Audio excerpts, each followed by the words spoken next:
Happy New Year to you. I hope you had a safe time and a good time with family. I'm here with Paul and Josh, and the inimitable Rosa DeLauro will be joining us in just a few minutes. She's busy voting.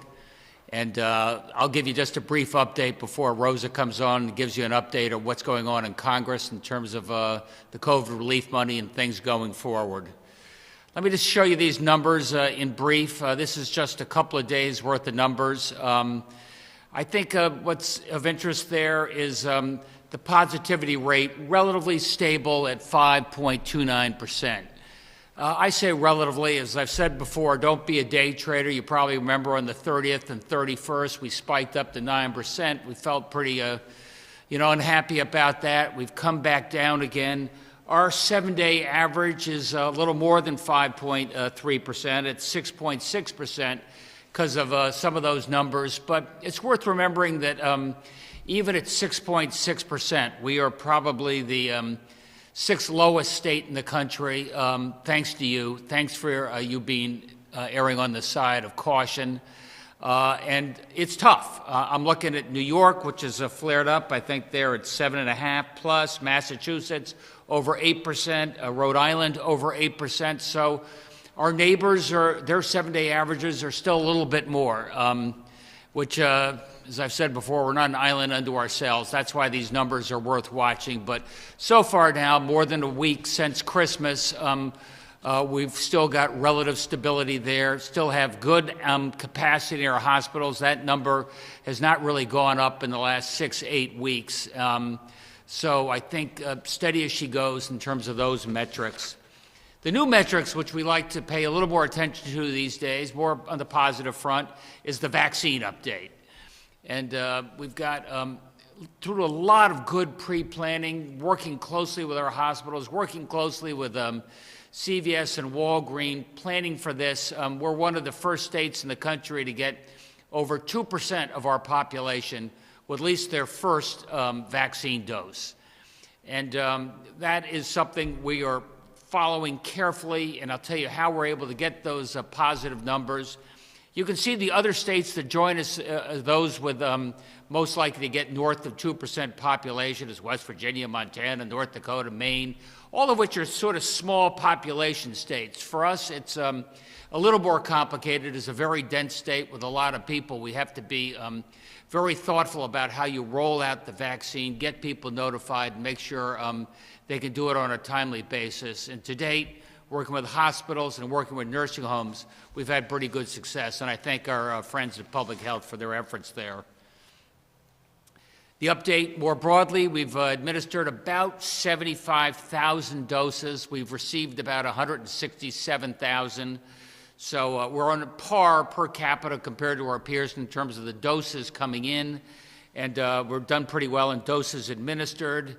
By the end of this week, by Friday, Josh feels very confident we'll have 100% of our nursing homes. That's patients and all the nurses that we can get to take the vaccine will have had their first vaccination. That's an amazing first start. Second doses, just to jump ahead there, start today for other people. So we're now beginning to catch up and complete what we had always anticipated doing for those first-tier responders. Soon, like today, we're going to be moving into the assisted living facilities, again, because those are people that are most likely to suffer complications, be that sometimes fatalities, sometimes going to the ICU or the hospitals. Very important we take care of folks there. 85 sites are now administering vaccines, and that's obviously hospitals, that's at the nursing homes. We're rolling that out to pharmacies over the next couple weeks. So as we broaden our population, it'll be easier for people to get their vaccine on a retail basis right at their local pharmacy, Walgreens, CVS, you name it. Public health, federally qualified health centers. One of the things we're working on very hard to make sure doesn't happen in Connecticut, what you see happening in some other places, is a supply and demand disconnect. And you see sometimes the vaccines are sitting on the shelf and not being used and collecting dust. We're not letting that happen. With just-in-time inventory, we're being very careful. And if a hospital, we give a call, find out they have some extra vaccines, looks like they're not going to be used by the end of the day, we move that to somebody else in need. So we're going to leverage this as best we can. For updates all along the way, ct.gov/COVID vaccine, ct.gov COVID vaccine. That will give you updates on where the vaccinations are taking place alongside testing. A lot of our hospitals are going to co-locate vaccinations and testing, give you some confidence of where those places are. What is coming next? Well, I think as early as tomorrow, our allocation committee will be meeting. Allocation committee is the group that I'm working closely with CDC, the Centers for Disease Control down there in Washington, D.C., are going to allocate who comes after these first-line healthcare folks in the nursing homes and the hospitals. And we should be rolling that out over the next 2 to 3 weeks for the first step. And how we prioritize those essential workers. These are folks who can't telecommute, have to interface with people every day. That's what I'll be listening to from the allocation committee. They're going to be creating the process. Again, you'll be able to get that information at the website. Not like what you see here in Florida, which is you've probably been seeing some of the newspaper or TV clips on this.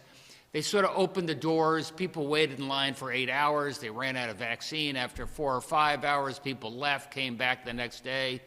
We're going to do this online. And if you don't have online, make a phone reservation. Make sure the right people are getting the vaccine at the time that they've scheduled. And I think that will hopefully make sure that we've got the best group of people getting the vaccine on a timely basis. If we find we do have additional vaccine, we'll continue to open up the lens a little bit more, either in terms of age groups, demographics, or other frontline responders to make sure that every drop of that vaccine is administered on a timely basis. I don't want to leave anything to chance, and I don't want to leave anybody behind. And we'll give you more guidance over the course of the next couple of weeks on that. One last thing before I introduce Rosa. Today, kids are beginning to go back to school. And some are going back this week, some are going to wait a week. Many are picking up where they left off in December. And I just want you to see something that was highlighted to me, something that Miguel Cardona reminds me all the time, is you can see the red bar, those are kids who go to school in person. The blue are the remote days. And you can see that you're much more likely to be learning in classroom than you are not in classroom. You can see that disconnect. You can see the achievement gap is widened. More likely kids are left behind if they're students with disabilities. There you can see the blue, those that are remote learning, 85%. Those that are in-person, students with disabilities, 92%. Those with free and discounted meals, 86% if you're remote or logged in, meaning 14% aren't logging in, not getting that education, compared to 92%. It does make an enormous difference. And that's why President Biden was quite forceful in saying one of the reasons he wanted Miguel Cardona as Secretary of Education, do what we can to get kids back in the classroom. That said, we waited a long time, Rosa, for the CARES Act money. You had it passed down in the House of Representatives many months ago, and we are so appreciative the money came in, including a lot of money so kids can stay in school, remote learn, or be in classrooms safely. And I just want to say, you know, on a personal note, Rosa, you've been a great friend for me, a great friend for the state of Connecticut for an awful long time, and I could not be prouder on behalf of the people of Connecticut, and I'd say across the country, that you're our chairperson of appropriations. That is a big deal. That's a big deal for Connecticut and Connecticut values in terms of how we allocate federal resources over the course of the next couple years and beyond. And Rosa's on the front lines there. And Rosa, I'd just love you to talk a little bit about the CARES Act, what has taken place, and what we can expect over the next few months. Okay. Thank you. Thank you so much, Governor. It's a pleasure and honor to join with you. I thank you for the invitation. And I can see on the screen Josh Jabal and Paul Mounds, and hello to the two of you as well. And I thank you for your kind remarks. Governor. But most of all, we thank you for your leadership during what is an unprecedented time in our state and in our country. So listen, I am so honored to be chair of the Appropriations Committee. And you know that we've already spoken. I said we would get together with you and with your team about what are the most important priorities for the state of Connecticut? How do we strengthen Connecticut's economy? And what are going to be the kinds of investments that are necessary for the future of our state? And I know you are waging a very important fight against the virus. And thank you for the compliment, because we do stand shoulder to shoulder in trying to deal with this fight. The bill that was before us with the CARES Act, look, we secured critical help, I believe, for the state and for the people of Connecticut. You also know that this is not the bill that the Democrats fought for, but I believe we have critical help that has been passed in this piece of legislation. It's an important first step forward as we think about where we go from here. We fought for, as you know, the additional 1,400 direct payments to ensure that individual received a total of $2,000, but that did not come to pass. And I'm of the Shirley Chisholm mode that you don't stand on the sidelines, wringing your hands and complaining, but we move forward with implementing what we have before us. We secured, as I said, this critical help. Each member of Congress may represent a vastly different district with unique challenges, but the effort was to halt the suffering. Those who have lost loved ones to the virus, stop the spread of the pandemic, provide a pathway to economic recovery, and deliver results for hardworking families. There's a new $600 tax credit that each taxpayer will receive, brings temporary relief to struggling Americans. A family of four would get about $2,400. Married couple can now receive $1,200, while a family of four with two children will get that additional $1,200 and or an additional $600 for each qualifying child. And in Connecticut, the CDC estimates that Connecticut should receive about $46 million in vaccine distribution funding and $205 million in testing and tracing funding. This is a start to additional funding. I believe that one of the first undertakings of the president-elect is that he will come to the Congress and ask for additional funding to speed up vaccine production and distribution. It will be my goal and have every intention of ensuring that the funding will be there for that effort. So we secured some help in some other areas as well. All unemployment insurance UI programs have been extended to March 14th, extending the Pandemic Unemployment Assistance, the PUA, and the Pandemic Emergency Unemployment Compensation, PEUC, by almost 3 months. That provides our workers in Connecticut with nearly $2 billion to maintain the paid leave option, restores the enhanced federal unemployment insurance bump that provides an additional $300 per week for all workers who are receiving unemployment benefits. Small businesses in Connecticut finally getting additional help that they deserve. The Wall Street Journal reported that about 1 in 3 small businesses have closed their doors in Connecticut as a result of the pandemic. This is devastating for Connecticut's families and for our economy, which is why we were looking to a second round of the PPP loans. The new funding has dedicated $284 billion for very small businesses using community-based lenders and makes changes to support the smallest businesses, struggling nonprofits, and independent restaurants. If you need assistance you can utilize a federally funded small business loan specialist at the Connecticut Small Business Development Center or the Women's Business Development Center. On several other fronts, we have our families who are struggling. We've seen the hunger lines in Connecticut, people lined up to get food. So hunger has skyrocketed during the pandemic. Families are being evicted from their homes as well. And much of this burden has fallen on local and state communities.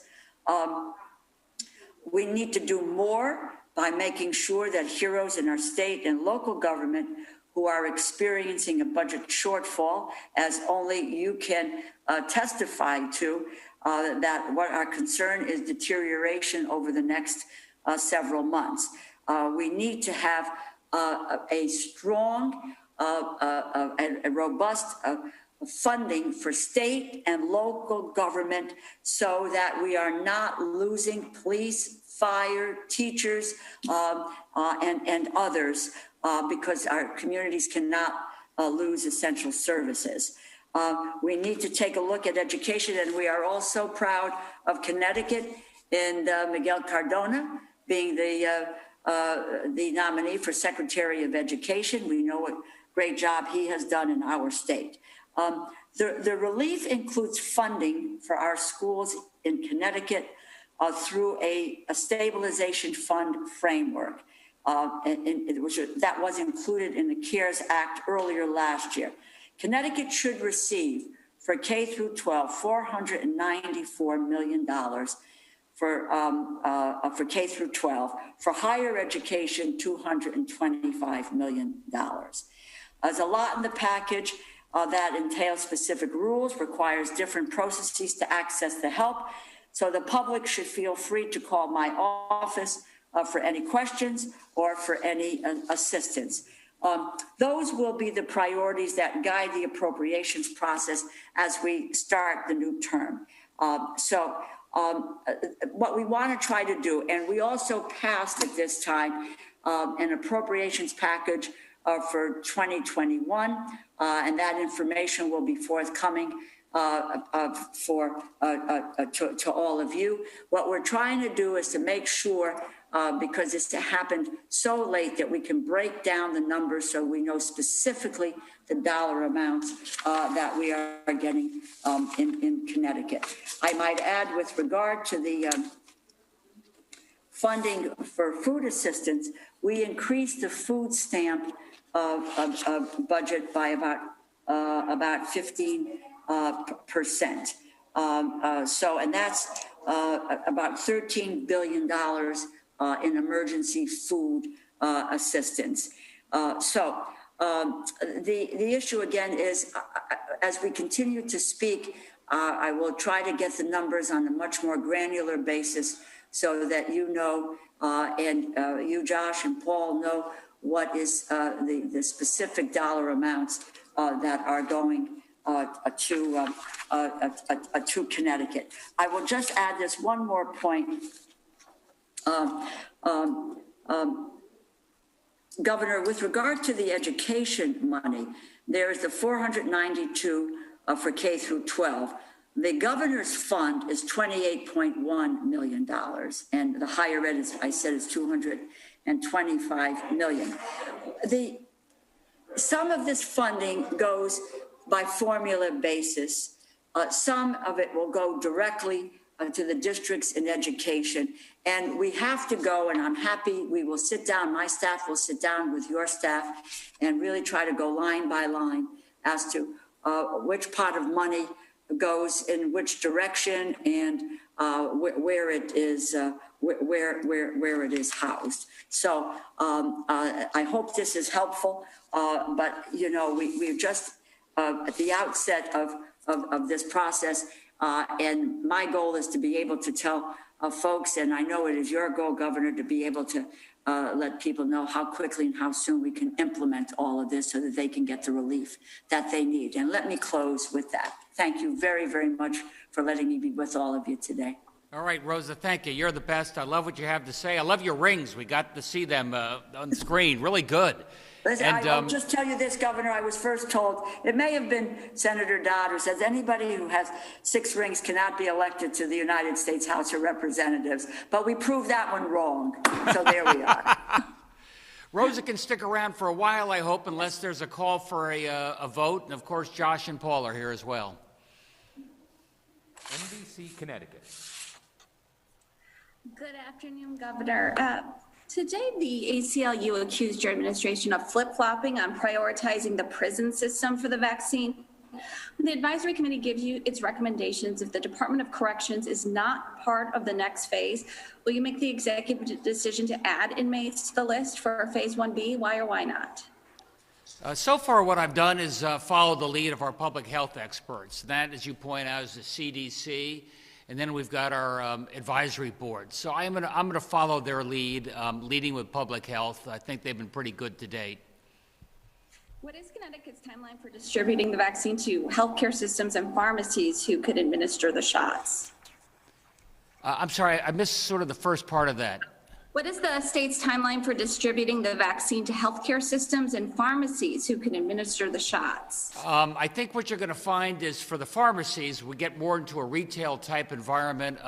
We ought to see that over the next 2 to 3 weeks. I know we're trying to line that up right now so that we move into phase 1B, the groups that are outside of that initial healthcare first responder team. We ought to have that going within the next 2 to 3 weeks. And have you set benchmarks for the number of people you want to see vaccinated each month? Are there any concerns that may hinder the state from reaching those goals? Yeah, we don't necessarily control the supply chain. We're counting on what we get from Operation Warp Speed. So far, it's been pretty good, and I think, look, they were hoping to get a lot more vaccines distributed by the end of last year. They didn't quite get there, but they came a long way. We got our dose. You're going to see that ramp up quite a bit over the course of January. I think you know that it's our hope that all of those first-tier folks in the healthcare and the nursing homes have their second vaccine by late January, and that's how we start moving into H1B as well. How fast we get that whole next category, those essential workers, will depend upon the supply chain. I think we'd like to see that done by certainly the end of spring, knock on wood. But you don't have a month-by-month goal? My goal is pretty much what I told you. Do you have any more detail than that, Josh? As the governor said, Kristen, it's going to be completely dependent on how much vaccine we receive into Connecticut from Operation Warp Speed. We will have the infrastructure in place here in Connecticut to get those doses into arms as quickly as they arrive.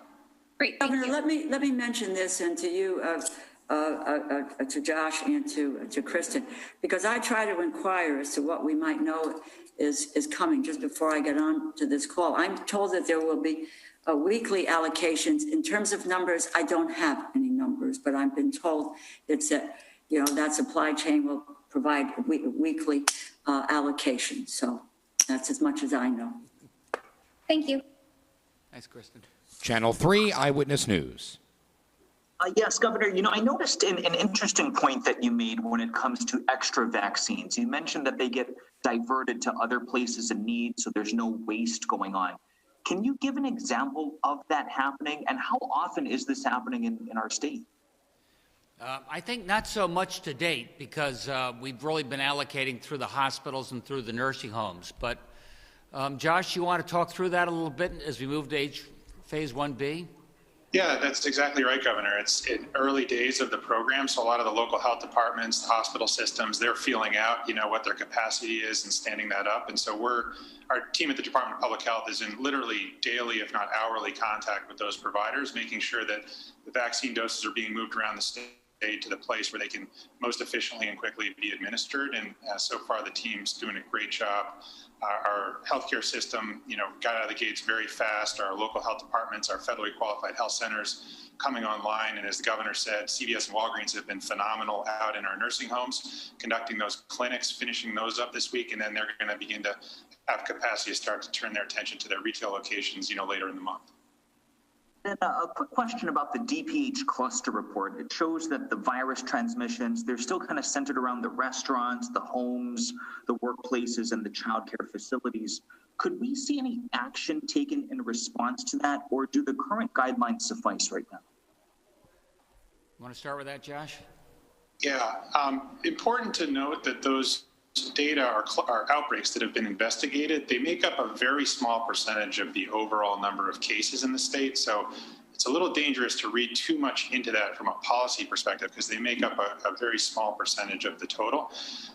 There hasn't been a lot of new insight. The data that I saw reported on today were fundamentally very similar data to what was reported on about a month ago. So, the actions the governor took in phase 2.1, which I think were very helpful in flattening out, the number of cases and infection rate, hospitalizations over the last month and a half.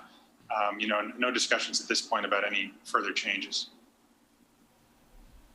And my final one on this, is there a plan to release that data more regularly? No. I mean, it's as I mentioned, it doesn't change all that frequently. There's not a lot of additional clusters right now. When you have this amount of community spread as exists around the country, it's very hard, if not nearly impossible, for many people to be able to determine where they actually picked up COVID, right? So it gets increasingly hard to be able to trace those cases back to specific clusters. So it's really focusing on all the basic public health guidance right now, wearing masks, staying away from large gatherings that the governor's been very firm on throughout this crisis. And as Josh points out, those clusters are a very small percentage of the infections out there. What I always try to figure out, what can I do with that information? One of the things I saw when it came to restaurants is the degree to which you see some infections there. Most of those seem to be related in and around the kitchen because you tend to be inside, close quarters, perhaps not wearing a mask as you should. So then you think, okay, what are the policy implications of that? Obviously, closing down indoor dining doesn't address the issue of the kitchens. You'd have to do indoor dining, outdoor dining, and takeout. So you have to think very carefully as you look at this data. News 8. Governor, your supply is only as good as the federal government. With second doses coming out, people are getting a little antsy when you hear President-elect Biden talking about, well, the government's not putting out as much as they thought they would. There's shortages, there's shortfalls. Have you seen any of that? Not so much. I think, obviously there was some bureaucratic snafus during that first or second week in and around Pfizer. We've caught up on that. We're on schedule to get all of our phase 1 people done on time, on schedule. So let's give it a little bit more time. There's plenty of room for error, but so far I think they've done pretty well. And then Representative Candelora today asked that teachers be put into the next group. How do you feel about that? Teachers in the next group, well, look, let me just listen for my allocation committee. Everybody has somebody they want to put into the next group, into the front of the line. Obviously, if everybody's a priority, nobody's a priority. But look, I can understand teachers in the classroom. They are frontline essential workers, so I can understand where that question's coming from. Fox 61. Hi, Governor. The CEA calling on the state to keep school districts remote through mid-January, especially considering the cases right now. What is your response to their request, and could we see that happen?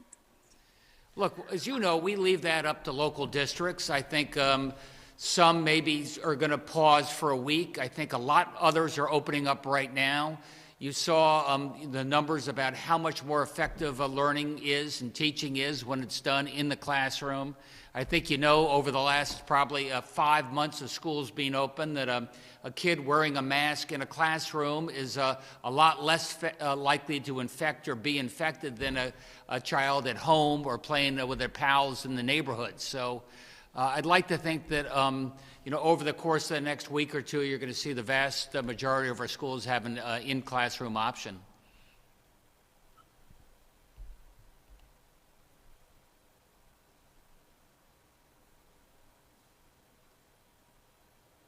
News 12 Connecticut.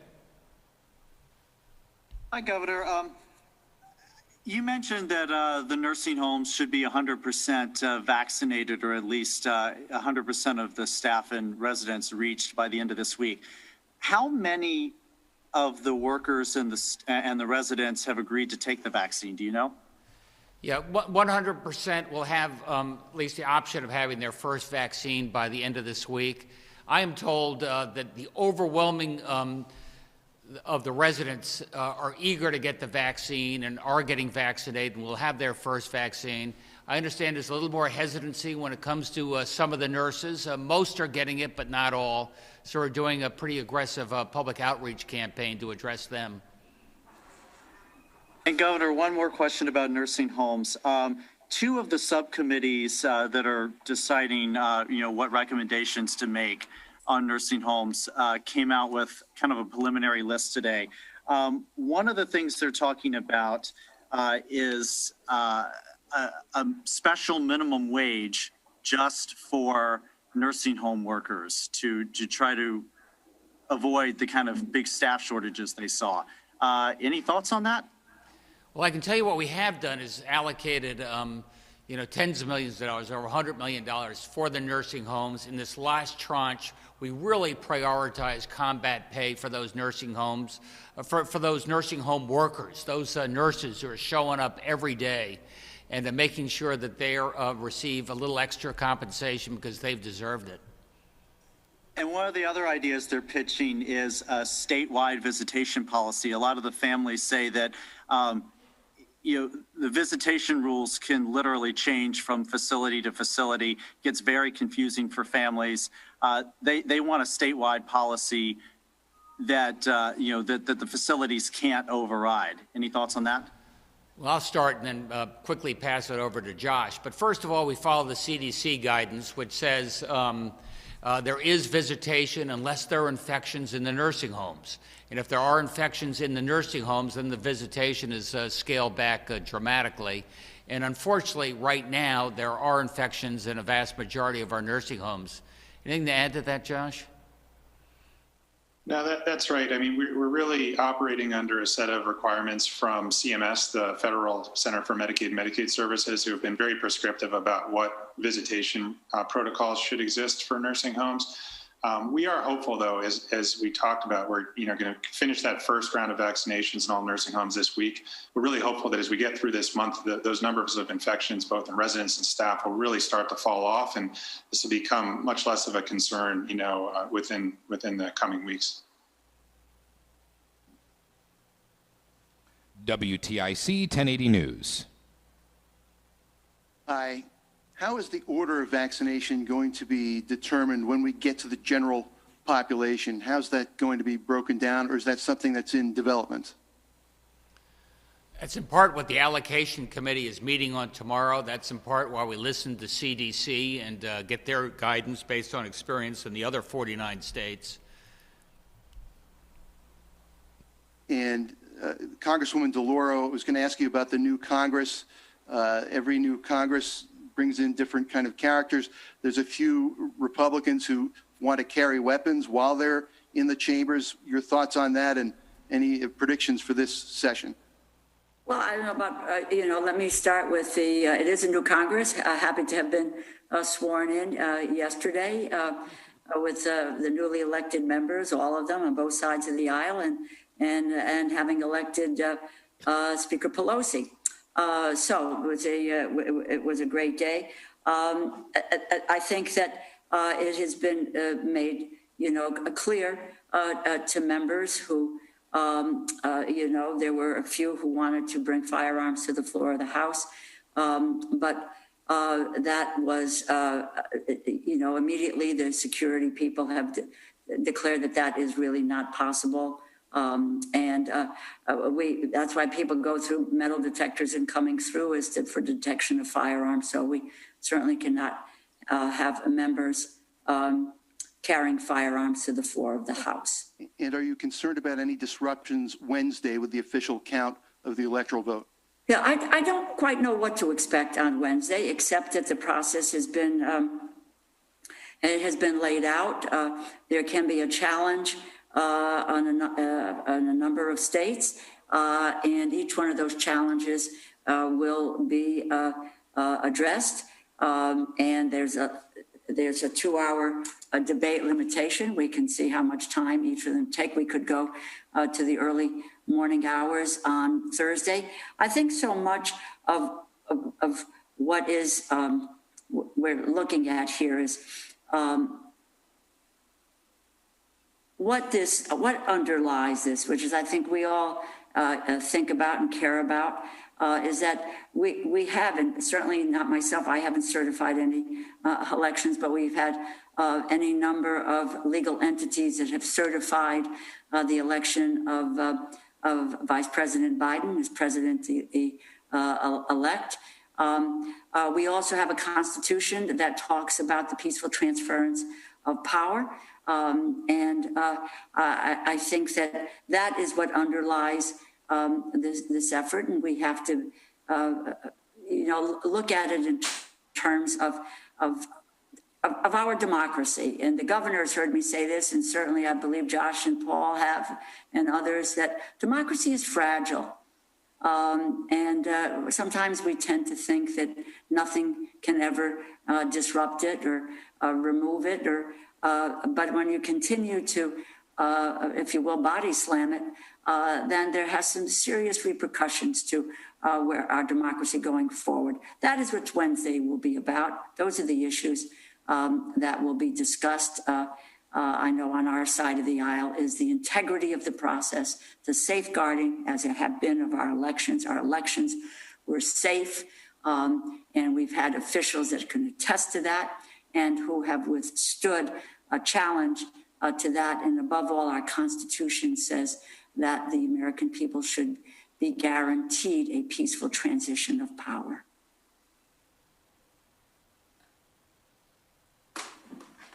The Associated Press. Thanks, Max. Good afternoon, everyone.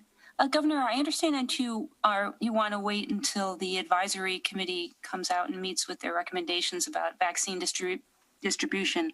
But given the news that the UK variant was found in Saratoga, are you inclined, like some other governors have been, to try to add additional groups to phase 1B, like have people who are 65 and over rather than 75 and over, and add people who are under 65 with medical conditions that put them at risk? Yes, Sue, that's a good question. Remember, if you put one group in the front of the line, other groups go to the back of the line. What limits us is not our intent to get as many people vaccinated as fast as we can. We've got the platform in place, the infrastructure to do that. What limits us is the supply of vaccines. So every time somebody says put them in the front of the line, you're displacing somebody else. So you got to be careful on that. That's why I do tend to rely upon the CDC and our vaccine board. I think they're going to make decisions based upon public health and the greater good.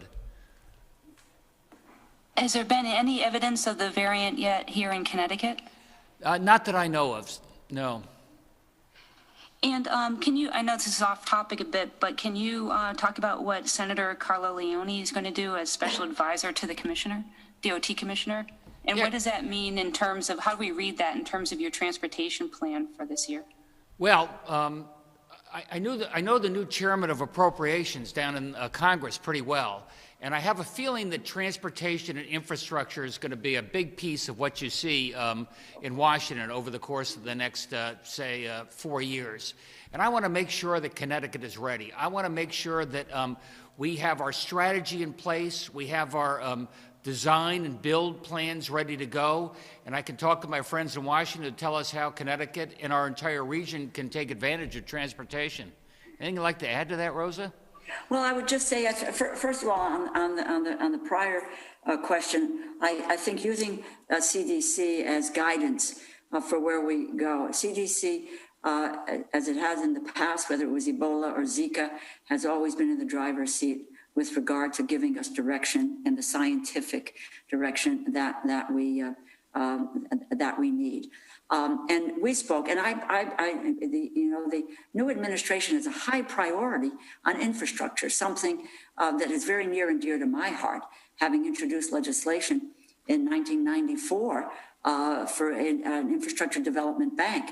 And I think it's, in addition to transportation, you're looking at broadband, airports, water projects, et cetera. It is roads and bridges. And there is a heavy emphasis by the next administration on infrastructure. Why? Because it is a driver of the economy, and it results in jobs and in new technologies, for that matter, which helps to create jobs. I will be watching it very closely. As I said at the outset, the governor and I have agreed to sit down with his team and mine and lay out the priorities for the state of Connecticut. Governor, you'd be interested to know, and he had so complimentary of you just a few days ago. I talked to Governor Cuomo, and we will take a look at what's going on in the region as well. We are interconnected here, and that we want to make sure that there is a high priority on infrastructure. And I applaud the governor for saying that Connecticut is going to be ready for what direction that we go in to take advantage of where this new administration and I believe the Congress. And I think there's opportunity for bipartisan support on infrastructure as we move forward. Thank you. The Day of New London. Hi. My first question is, I guess for the governor, how is the state ensuring that the right people, for lack of a better word, are getting the vaccine? Well, right now it's going through the hospitals, going through the nursing homes, so we know exactly who it's going to go through. For phase, 1B, which are those essential workers, as you know, you sign up, it's by appointment, by reservation, you show ID. So we know that it is that first-line essential worker who's getting the vaccine, not their second cousin once removed. Thanks. And then my understanding is that today the Department of Public Health put out some new guidance to local health districts and maybe some others related to eligibility for the vaccine. What are the details of that new guidance? Josh, do you know that? Yeah, I think it's just clarifying, some of the fine grain details of population 1A. We talk about healthcare workers as being in phase 1A, but, it goes down, to a pretty fine detail of, other folks that could be in direct contact with people with COVID in a medical environment, like pharmacists or school nurses or home healthcare providers, dentists, laboratory staff, et cetera. So I think is helping to clarify that and also to set expectations once again for what the governor discussed with regards to just-in-time inventory, that our very clear expectations are that providers are only receiving that which they can administer within the next 7 days, and that we're going to be working very proactively with them to make sure that we're getting doses to the providers who can get the vaccinations done as quickly as possible. Governor, if I can for 1 second, it touches on this area, and this is coming through the appropriations process. And what I started a year ago, 2 years ago, was that we need to build the infrastructure for our states in public health. One of the things that really occurred at the outset, just like we need to deal with the infrastructure for our departments of labor, because they were processing, and they still are processing, thousands and thousands of applications. And in many respects, not having to do that before, we watched systems crash. Well, the public health infrastructure, there hasn't been a serious investment in public health infrastructure for a number of years, which is why in the last appropriations bill, and I worked with the CDC to put in funding, and that's true in the case of the 2021 appropriations bills, to be able to give the states that capacity building so that in fact you can take on a pandemic or some such public health crisis without your systems crashing, without you not having what you need in order to be able to provide a safety and health safety to the public. So we need to take a look at that aspect as well to make sure that we are investing in that kind of infrastructure as well. Thanks. One more question for the governor. You mentioned that staff at nursing homes have been more reluctant to get vaccinated. Are you seeing that within hospitals as well? And does the state have plans to release data on the number of people who have been willing to get vaccinated within each of these phases? We're following this very closely, Julia. I know more specifically regarding the nursing homes and the efforts we're making to reach out to the nurses there in terms of the safety and the efficacy of the vaccine. I think we're doing better at the hospitals, but I don't have specific numbers as regards the nurses there. The CT Examiner. Hi, Governor. Thank you so much. Just want to ask a little bit more detail about the just-in-time inventory. So how exactly will this work? You have extra vaccines that aren't being used at a health center, and then, DPH transports them, or they're transported by the health district. Give me a little bit more of nuts and bolts on this, if you could. Well, I can start. I mean, back when we were very short in terms of PPE back in the spring, we used just-in-time inventory. We could monitor each and every one of those hospitals and clinics and nursing homes, making sure that they didn't have excess supply. We had to allocate that as we could, but get them the supply they needed to take care of the next day or two. So it's the same sort of theory as you have now with a vaccine. It's not like I have a big stockpile and we can just hand it out every time we need it. We're trying to maximize those doses that we get, those 50,000 doses every week, and make sure every single one of them goes. If it's a 5-dose vial, but we think we can get 6 or 7 doses, do that as well. That's how we're doing pretty well at maximizing the number of people who are able to get vaccinated with a limited number of vaccines. Yeah, I would just add, I think the physical moving of vaccines from one clinic to the next is going to be pretty rare. Most of the work comes in on the pre-planning side, working with all the providers to know how many doses they can administer in a week so that they're only ordering and getting delivered exactly what they can deliver. So that's where we're working very carefully with them, and we don't expect to have to transport vaccine around within the state too much. But if we do, we have the National Guard is always on call, as they have been throughout this crisis, to step in and help in any way needed. Thank you. And just one other thing. Last week, Governor Cuomo announced that he was imposing fines of $1 million and suspension of healthcare licenses for vaccine fraud. So what measures are being taken to ensure that the people receiving the vaccine in Connecticut right now are actually on that list of those eligible under Phase 1A? And would Connecticut consider something like the measures that Governor Cuomo has ordered? I don't know, Josh. Sounds like a cure for which I don't know if we have a problem, but... Yeah, that's right. I mean, I think our philosophy maybe is a little different in that we do put a lot of trust and faith in our provider community and make sure that we're communicating clearly with them about who's in line and who's prioritized, but give them the ability to move quickly. We don't want to wrap this process in a lot of threats and bureaucracy so that we can go as fast as possible while ensuring we do have the right checks in place to make sure that only people who are prioritized in that phase are getting access. Great, thank you. CT News Junkie. Thanks, Max. Governor, I know you've spent a lot of time tonight fielding questions on different groups and when they might be vaccinated, but allow me to take another swing at it just because I think it's a group we maybe haven't talked about so much. Advocates for people with intellectual disabilities have some anxiety about where those folks may fall in terms of the vaccine rollout. Some recent studies have shown that they might be as much as 3 times more likely to die if they contract COVID than people without disabilities. Have you given much thought to where they should fall in this whole scheme of things?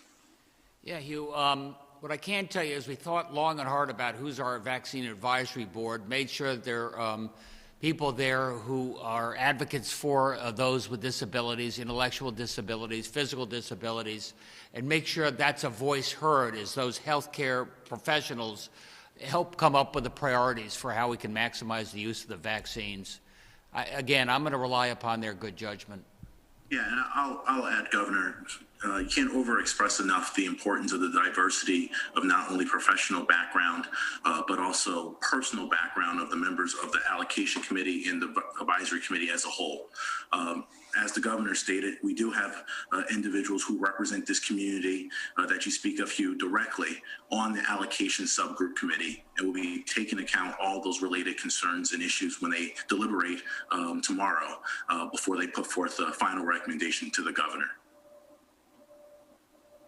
Yeah, thanks for bringing that up, Paul. Actually, that's one of the concerns I've heard from folks is that there's, for instance, nobody from DDS on that subcommittee. I think many of these people maybe feel that there isn't adequate representation on there. Who do you think, or who would you say represents that that interest on that subcommittee? I would say directly Sarah Parker McKernan, who's from New Haven Legal Assistance, I would say that would be one particular individual. In addition, of course, we have many various individuals from the healthcare background who have worked directly with this community directly. But that's the reason why we feel that it's been a very diverse creation and group of the allocation subcommittee group, as well as all the other related groups, the communications group, as well as the scientific group as well. I think when we were one of the first states to put forth a group as comprehensive as this, where the recommendations is not just made by fiat by the governor, it's made from an educated standpoint, from a place of leading with science and public health, as the governor has stated from the beginning of this epidemic, and we're going to continue to do so going forward. Okay, thanks, Paul. Governor, I have one other question. A few weeks back, some legislators called for you to use some of the remaining CARES Act funds to prop up the unemployment trust fund. At the time, you weren't a fan of the idea. I wonder if you're still opposed to that. I think it's even worse idea now because we've got the right to use our CARES Act money. Thank you, Rosa. At one point, we had to have it all spent or invested or allocated by December 31st. Now I've got another year to do it. I've got high priority areas where that money can be invested and make an enormous difference.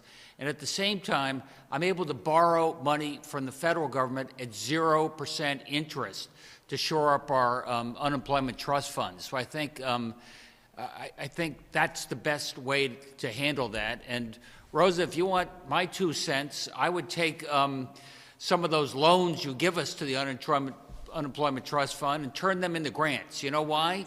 Because there's 49 other states that are out there borrowing now, and at some point, taxes on small business go up because you have to pay back those. I think you might be able to get a couple of Republicans to support you on that idea.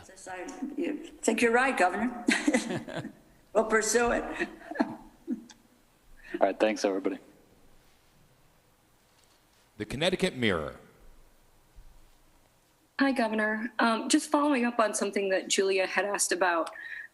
Is the state tracking the number of nursing home workers and nursing home residents who have received the vaccine? I know we're tracking it broadly. I think we're tracking it by nursing homes. Josh, do you have better intel? Yeah, we are expecting to get that split out from CVS and Walgreens through the federal systems. We don't have it yet, but once we have that data, we'll certainly share it. At this point, you don't know the number of residents and workers percentage-wise who've been vaccinated so far? That's correct. We don't have the split out yet. We get the total number, and we have some anecdotal feedback around, as the governor described, about the uptake between those populations. Okay.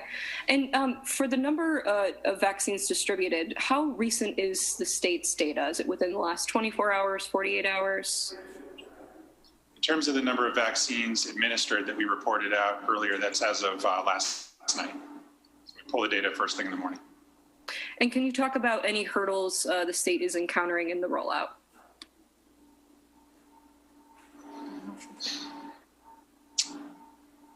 Well, I think, so far it's gone quite well. I mean, I think we've got a lot of our provider community, our hospitals, our federally qualified health centers, our local health departments who have been grinding for 10 months now with COVID response. And so this is one more thing added to their plate. And so, they've been doing an unbelievable job of, prioritizing resources and time to stand up vaccination clinics and to really ramp this up.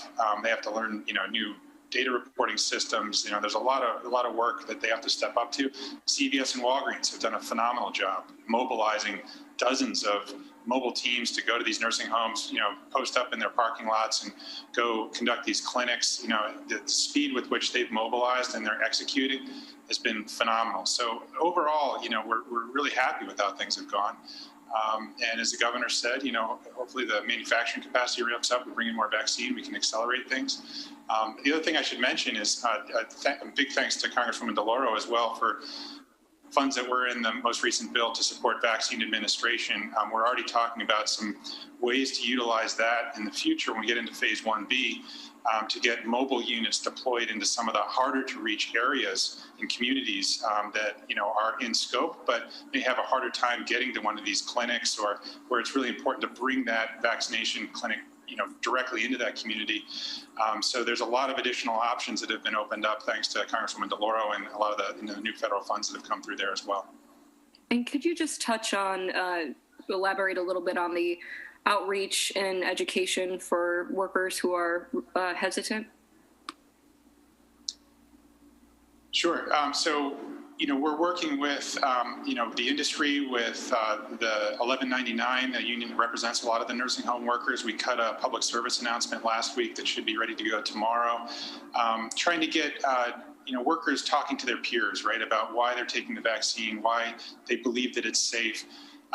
We believe that the data are so clear about how safe and effective the vaccine is that, it's really about making sure that people are hearing from folks that they know, that they trust. And so we're really, working with all the stakeholders, in the community to increase the outreach there.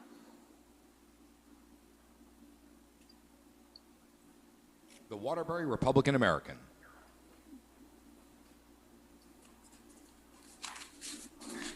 Thanks, Max. Happy New Year, all.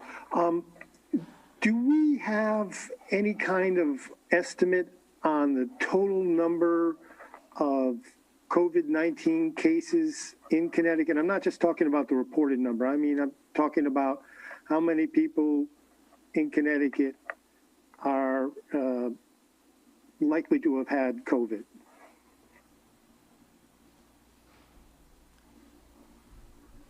Got to get back to you on that, Paul. There's been some estimations. I don't think anybody really knows the answer to that question, Paul.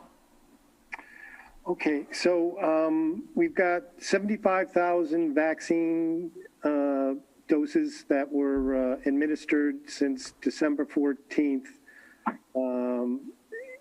And you all are confident that that's going to be, you're going to stick to your original schedule based on these numbers so far? Yep, the governor, I think a month ago, forecasted that we'd be done with first doses for phase 1A by the end of January. I think we're very much on track for that.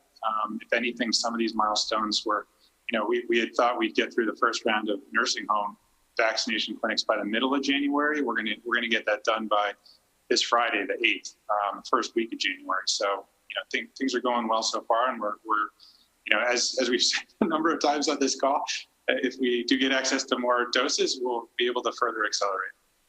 So it's about 50,000 a week, I thought I heard the governor say. Is that correct? Yeah, as the Congressman mentioned earlier, we get guidance from Operation Warp Speed kind of on a week-to-week basis, and for now we've been told to expect about 50,000 first doses a week. So we'll get second doses coming in on top of that, but 50,000 first doses a week. And this is for the governor. The advisory group is just that, advisory. So this allocation subcommittee can come up with whatever recommendations they're going to come up with, but you're the one who's going to have to make the final decision on the distribution schedule and distribution priorities. What will guide your decision making, particularly if you decide to, if you disagree with recommendations, say, you decide that people over 65 should be vaccinated as opposed to just people over 75 in this next coming phase?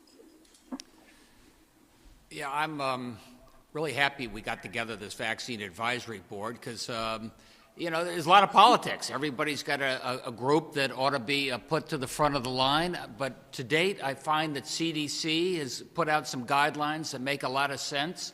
I think, as you heard Paul talk about, I've got a really important, diverse group of people that I think represent not only public health, but also a different interests out there. They put that together as a balance.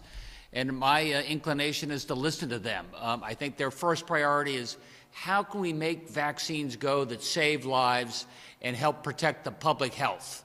And I think that's really important. And secondly, when it comes to essential workers who have to be able to get to work, can't telecommute, can't dial it in, make sure that they can get to work and take care of, obviously they're taking care of the elderly, let's say, when it comes to food, when it comes to daycare.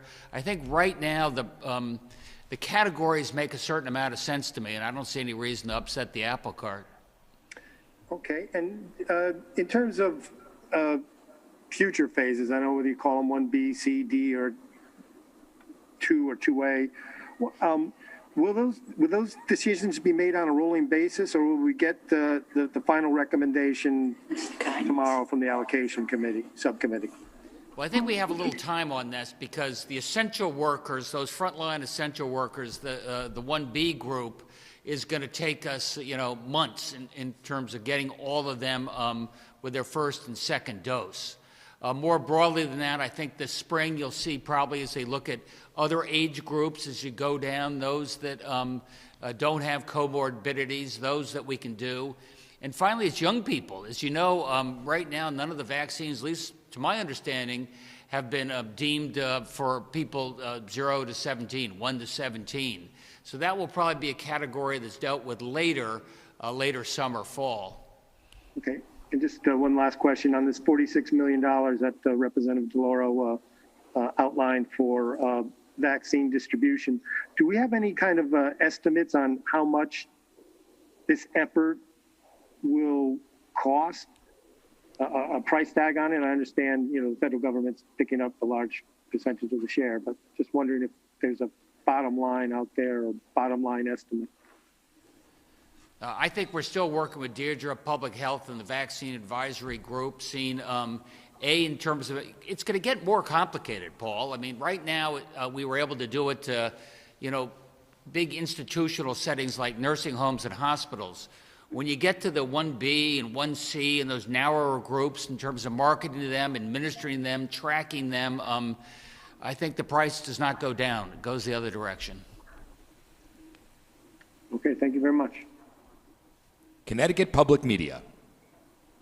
Good afternoon. I believe it was last week when you announced where the federal funds were going to be distributed. One of them was to funeral costs. Spoke with some funeral directors today, and they said they've never had something come federal level, and we're wondering how it would be distributed and if there's a plan already, and if people who have paid for funerals in the past year might get reimbursed for some of them. Yeah, that's a really good question. I think I'm going to defer on that. Usually doing things retroactively, 6 months, 9 months is probably more complicated. I think we're working with hospitals. We're working with, you know, funeral homes. But look, there are a lot of people, over 6,000 have died, and we did everything we could to keep them alive. And if they pass, they have a right to pass with dignity. And I think that's what Congress was thinking, Rosa, when you put that item in there for the funeral homes. Mm-hmm. Mm-hmm. Yes. Yeah. No.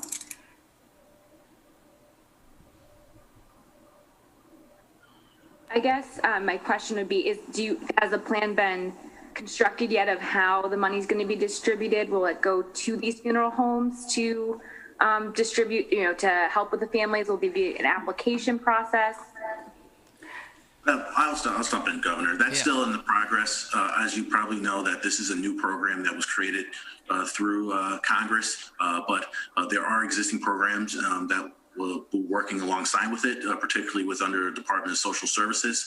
So we'll be working with Department of Social Services and the Funeral Home Directors Association directly on that end. But one of the things the governor mentioned last week when he spoke about this is that not every funeral home is members of the association.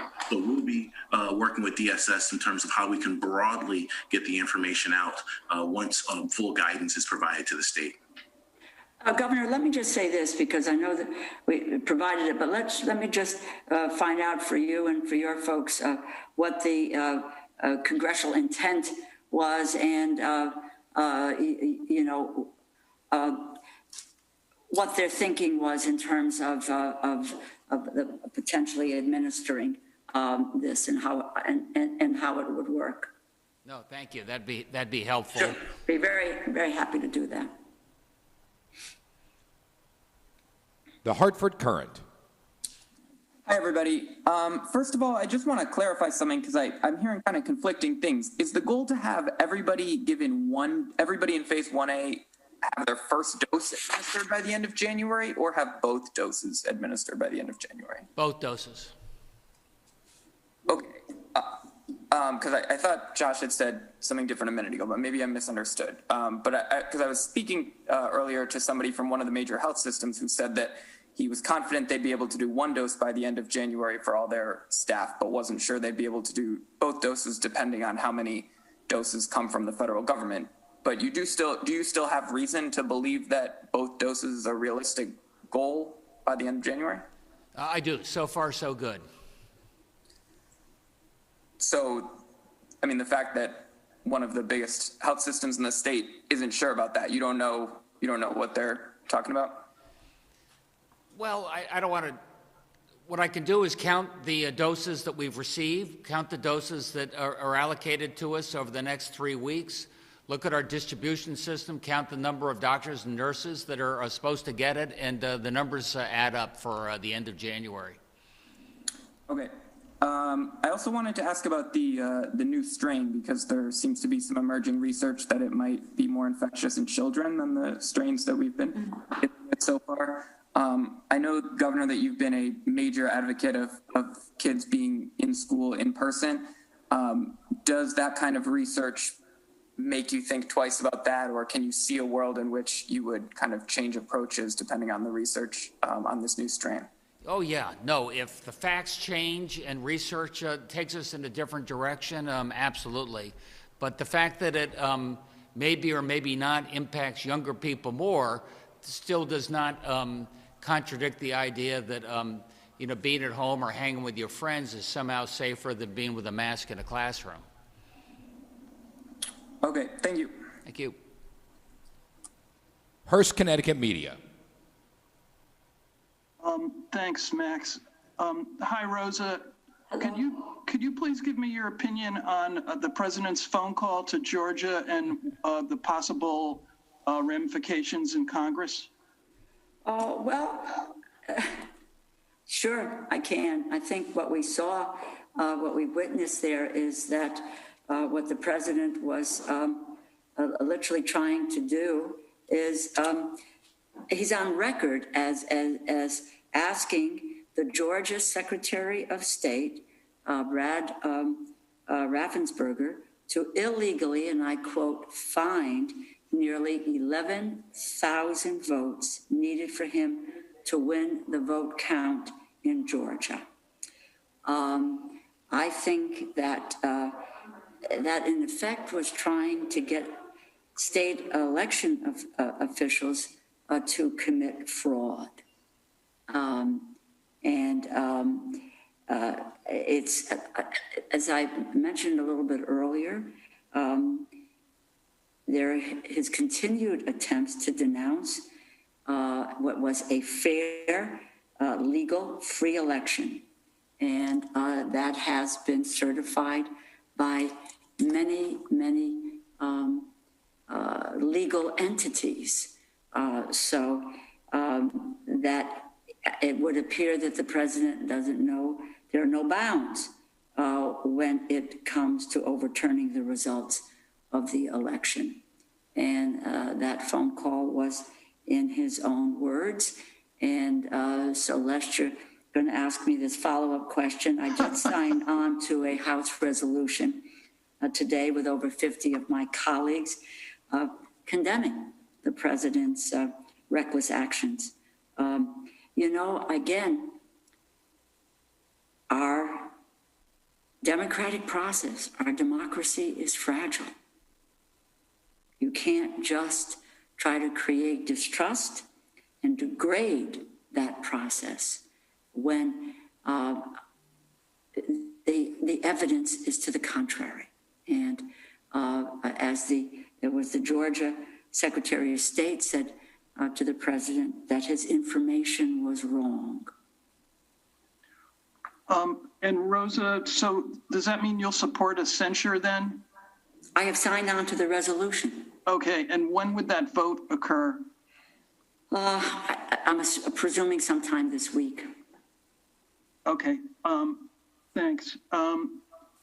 Governor, could I ask you please, possibly your opinion on that also, since you've been a Trump watcher for a few years here? I was struck, as Rosa just said, listening to those audio tapes, which are shocking. And unlike anything, I'm a student of history, I've seen in the course of 200 plus years of presidential history. But hearing that Republican Secretary of State and some young junior lawyer sitting them with the President of the United States on the phone for a full hour, and hear these folks say, Mr. President, that's not right. That's wrong, your facts are wrong, and I will not do that, gave me a lot of confidence in our fragile democracy. Thanks. And Governor, could you get a little further into what Carla Leone might be doing over in DOT? Rosa's saying it sounds like that the commission will be spending a lot of time shuttling back and forth to Washington. Does that mean Carla will be kind of acting commissioner or liaison to I wouldn't go that far, but look, he was chairman of transportation in the state Senate. We got to know him very well. And we've got to prioritize yet again our transportation initiatives and other broadly infrastructure plans, make sure the designs, the numbers add up, ready to go, shovel ready, so that when Rosa gives us a green light, we're there, hopefully near the front of the line. Thanks. And could I ask Josh a granular question? Is it too much to ask which health districts have gotten the vaccine, Josh, or is it just too many to count? Yeah, no, I mean, about 40. So the majority of them are participating. Okay, thanks a lot. All right, I'm getting the signal. Rosa, thanks for joining us, and look forward to seeing you not on Zoom sometime.